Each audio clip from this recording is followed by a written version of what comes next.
Hello everyone, welcome to my eco classes. आज की video में अपन कवर करेंगे इकोनॉमिक ट्रांजैक्शंस। इससे पहले वाली वीडियो में अपने बीओपी क्या होता है वो देखा था और उसका मीनिंग समझा था। तो अगर आपने वो वाली वीडियो नहीं देखी हो तो आप आईकार्ड जाके चेकआउट कर लेना, आपको वो वीडियो वहाँ पे मिल जाएगी। तो मेरा नाम है दीपांशु शर्मा, मैं यूजीसी नेट क्वालिफाइड हूँ। आपको इस चैनल पे क्लास 11th इकोनॉमिक्स से लेकर के मास्टर्स इन इकोनॉमिक्स तक की सारी वीडियोज़ मिल जाएगी। वीडियोज़ हमेशा मंडे को, वेडनेसडे को और फ्राइडे को अपलोड होती है। तो आप चैनल को सब्सक्राइब कर लें और बेल आइकन भी दबा दें ताकि आगे आने वाली वीडियोस की नोटिफिकेशन आपको टाइम टू टाइम मिल सके। तो स्टार्ट करते हैं आज की वीडियो को।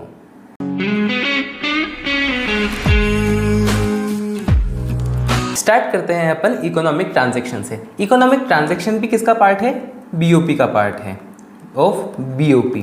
इकोनॉमिक ट्रांजैक्शंस मतलब क्या होता है, अपन को सबसे पहले बीओपी समझना पड़ेगा। बीओपी की वीडियो बनाती है, आप वो देख लेना और एक बार शॉर्ट में यहाँ पे भी समझ लो।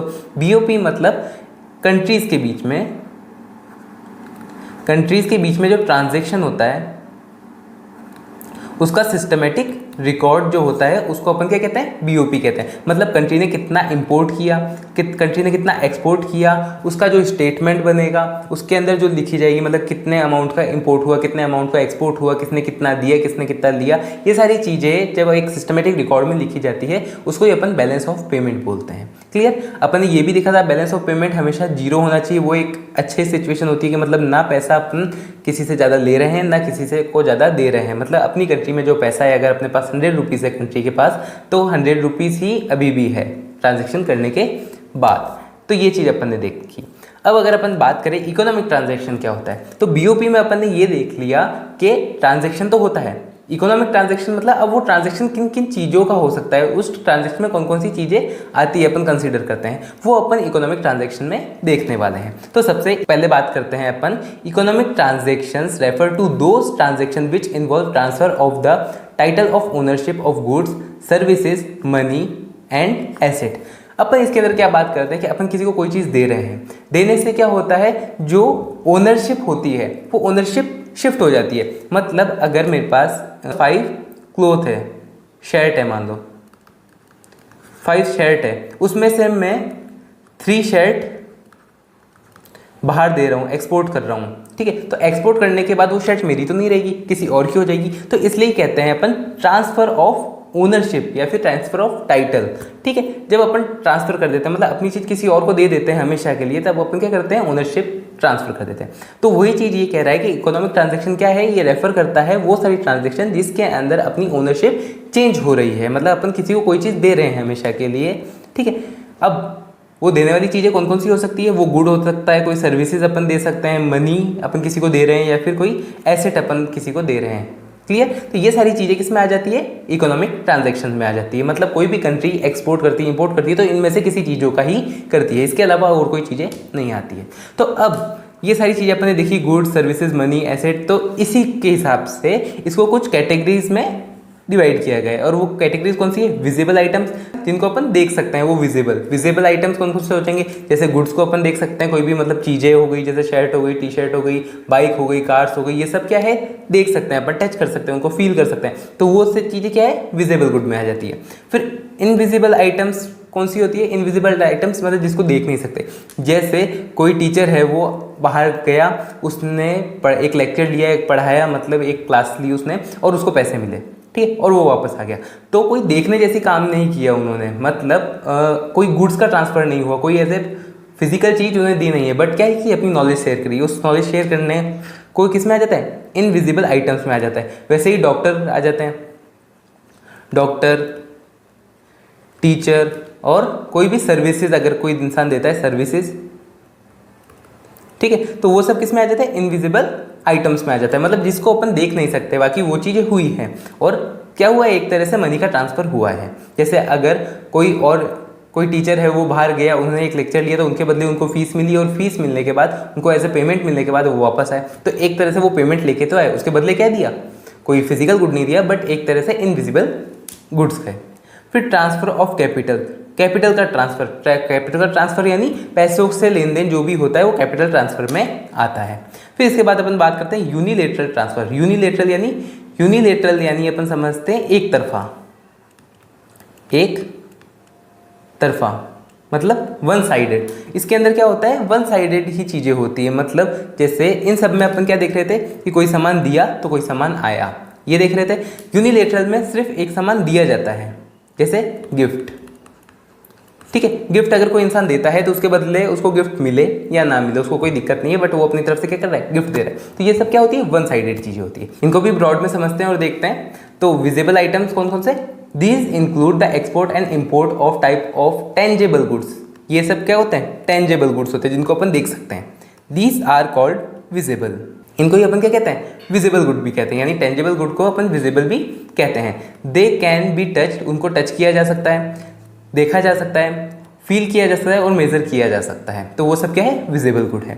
फिर इनविजिबल में जो देख नहीं सकते हैं, मतलब this include the export and import of services like software services देना, ठीक है। इंश्योरेंस स्कीम दे दी, कोई शिपिंग करा दी, बैंकिंग फैसिलिटी दी है, और टीचिंग हो गई, डॉक्टर हो गए, एक बार जाके ऑपरेशन कर दिया किसने, टीचर ने जाके वहाँ पे पढ़ा दिया। तो ये सब भी क्या है, कि इनविजिबल में इंक्लूड होती है। दीज आर कॉल्ड इनविजिबल्स, उसको इनविजिबल्स कहते हैं। As they can not be touch, उसको टच नहीं किया जा सकता, देखा नहीं जा सकता, फील नहीं किया जाता, मेजर नहीं किया जा सकता। मतलब इन सारी चीज़ों को मेजर नहीं किया जा सकता, फील नहीं किया जा सकता, देखा नहीं जा सकता, बट इसका एक्सपीरियंस किया जा सकता है। एक्सपीरियंस मतलब कोई चीज़ हुई है तो आप उस चीज़ को देख रहे हो, कि मतलब अगर किसी ने पढ़ाया है तो आपने उसका एक्सपीरियंस ले लिया, बात खत्म। ऐसी चीज़ें होती हैं, क्लियर। फिर अपन बात करते हैं कैपिटल ट्रांसफर। ये एक इंपॉर्टेंट चीज़ है, इसको थोड़ा सा समझना आप। This include capital receipt and capital payment. इसके अंदर कैपिटल रिसिप्ट और कैपिटल पेमेंट आ जाती है। अब कैपिटल रिसिप्ट क्या होता है, रिसिप्ट यानी अपन जानते हैं पैसा मिलना, ठीक है, इनकम। पेमेंट यानी देना, क्लियर है। तो अब कैपिटल रिसिप्ट, कैपिटल अपन को कैसे मिल सकता है, मतलब पैसा कहीं और से कैसे मिलेगा। जैसे फॉर एग्जाम्पल आप कहीं जा रहे हो, आपको अर्जेंट में पैसा चाहिए, तो आप कैसे लोगे, तो आप या तो लोगे लोन, ठीक है, या तो आप क्या सोचोगे कि मैं कोई चीज़ सेल कर देता हूँ, उससे मैं पैसा ले लेता हूँ, ठीक है, बाय सेलिंग, ठीक है। तो इन दो से आपको क्या होगा, पैसा आ जाएगा आपके पास, तो ये क्या हो जाएगा, रिसिप्ट हो जाएगा। और अगर आप पेमेंट कर रहे हो, तो मतलब अगर आपने कहीं लोन लिया है तो उसको क्या कर रहे हो, रीपेमेंट कर रहे हो। और अगर आपने कोई चीज़ सेल करी है तो आप कोई चीज़ परचेज भी कर सकते हो, परचेज कर सकते हो। तो परचेज करने में और रीपेमेंट करने के अंदर आपका पैसा क्या होता है, पेमेंट होता है, मतलब आपके पास से चला जाता है, आप पेमेंट कर देते हो। और कोई चीज़ रिसिप्ट हो रही है, मतलब पैसा आपके पास आ रहा है, तो वो किस कारण से आ सकता है, या तो आपने कोई लोन लिया है या तो आपने कोई चीज़ सेल करी है, ठीक है। तो कैपिटल ट्रांसफर में यही चीज़ आती है, receipt that increase financial liabilities और decreases financial asset are known as capital receipt. मतलब कोई फाइनेंशियल लाइबिलिटीज अपन पे चढ़ जाती है, फाइनेंशियल लाइबिलिटीज यानी लोन अगर अपन पे चढ़ जाता है तो ये क्या अपनी लाइबिलिटी है, ठीक है, जिसको अपन को चुकाना पड़ेगा, ठीक है, ये अपन पे बोझ है, तो ये एज ए लाइबिलिटी हो गए।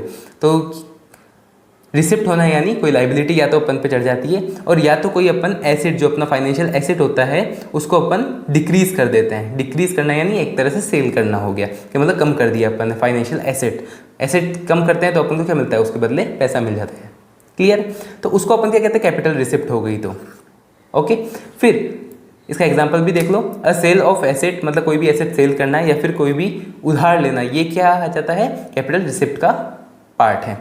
फिर in both cases there is inflow of cash, और इन दोनों केसेस में कैपिटल क्या होता है, कैश क्या होता है, कैश क्या होता है, इन होता है, मतलब आता है, इनफ्लो, ओके।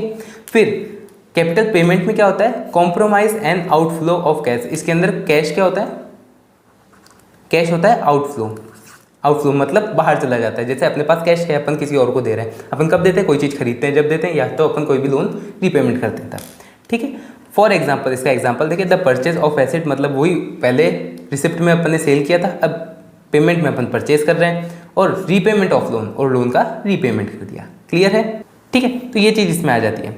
फिर यूनिलेटरल ट्रांसफर, यूनिलेटरल मैंने बताया तुमको एक तरफा यानी वन साइडेड चीज़ें। वन साइडेड चीज़ें अपन क्या करते हैं, मतलब कोई भी एक्सपेक्टेशन किए बिना अपन कोई चीज़ करते हैं। जैसे फॉर एग्जांपल कोई एक कंट्री दूसरी कंट्री को कोई गिफ्ट दे रही है, ठीक है, तो वो क्या है, वन साइडेड है, मतलब उस कंट्री को वापस कुछ नहीं चाहिए। अब ये हो सकता है कि उस कंट्री के दिमाग में हो, मतलब वहाँ के लोगों के दिमाग में हो कि अगर अपन ने ये फेवर किया तो इससे अपन को ये फेवर मिल सकता है, बट एट ए टाइम वो यूनिलेटरल ट्रांसफर्स है, मतलब एज ए गिफ्ट के तौर पर, क्लियर है।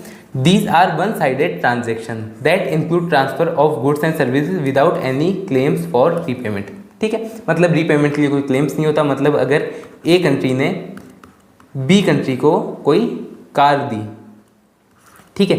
तो इस कार देने के बदले बी कंट्री इसको कोई भी पेमेंट नहीं देगी। क्लियर है? तो ये क्या होता है? यूनिलेटरल ट्रांसफर, यानी एक तरफाई ट्रांसफर होना। क्लियर है? एक बार वापस देख लो, अपन ने क्या देखा? सबसे पहले इकोनॉमिक ट्रांजैक्शन देखा। इकोनॉमिक ट्रांजैक्शन यानी वो सारी ट्रांजैक्शन जो कि एक कंट्री दूसरी कंट्री से करती है। अब उसके अंदर कौन कौन सी आ जाती है? विजिबल आ जाती है, जिनको अपन देख सकते हैं। इनविजिबल आ जाती है, जिनको अपन नहीं देख सकते, बाकी वो चीज़ें होती है। और उसके अलावा कैपिटल ट्रांसफर यानी पैसों का ट्रांसफर। अगर इसके अंदर दो चीज़, कैपिटल ट्रांसफर में दो चीज़ें आ जाती है, कैपिटल पेमेंट और कैपिटल रिसिप्ट। कैपिटल रिसिप्ट कब होती है? जब अपन या तो लोन लेते हैं या तो कोई भी अपना एक एसेट बेचते हैं।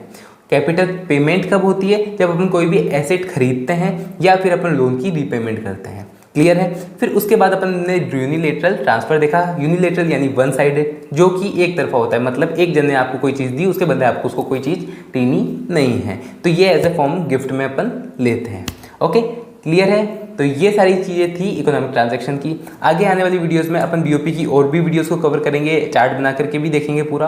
तो होप आपको ये वीडियो समझ में आई होगी, अच्छी लगी होगी। अगर आपको ये वीडियो समझ में आई है, अच्छी लगी है, तो वीडियो को लाइक कर देना, चैनल को सब्सक्राइब कर देना। कोई भी डाउट हो, क्वेश्चन हो तो आप कमेंट बॉक्स में इजीली पूछ सकते हैं। अपन मिलेंगे नेक्स्ट वीडियो में। Thanks for watching.